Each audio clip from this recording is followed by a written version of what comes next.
Now, look at verse 26. He says, and he has made from one blood every nation of men to dwell on all the face of the earth. Again, Paul didn't talk about Adam and Enoch and Noah and David or Jesus, but from one man. He made every nation of men. He was being very generic. Verse 26.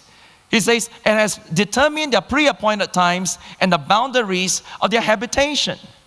So Paul was trying to show them, even while they didn't know God, they were already included in the purposes and the plans of God.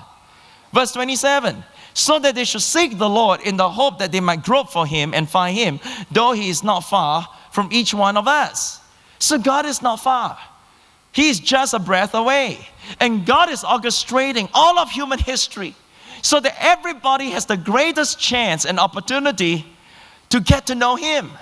Look at verse 28. For in Him we live and move and have our being, as also some of your own poets have said, for we are also His offspring.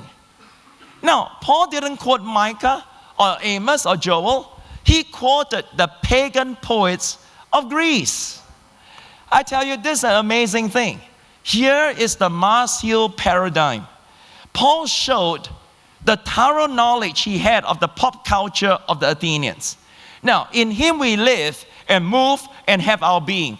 Remember in the 80s when Hosanna Integrity was coming up with songs?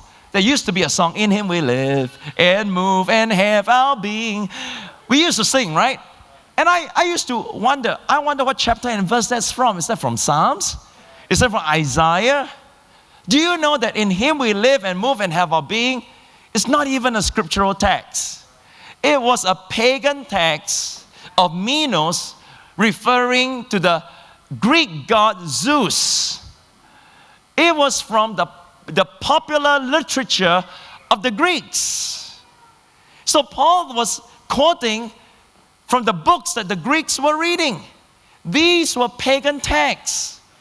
Now, for sure, Paul did not agree with any of the beliefs or philosophy of those pagans, but he saw nothing wrong with using indisputable truth from their words to present the gospel to them in a way they could understand. You see, Paul was wisely using the popular culture of the Athenians to proclaim the gospel. If Paul is living in our days, he'll be quoting from the great movies of our time like Batman or Spider-Man or The Matrix. I can tell, in my church, if I'm reaching out to kids and I tell them, do you know this verse and chapter from the Bible? They say, huh? But if I tell them, you know what's the greatest word Spider-Man ever said? Yeah, with power comes great responsibility. Oh, come on, give the Lord a big clap. Yeah.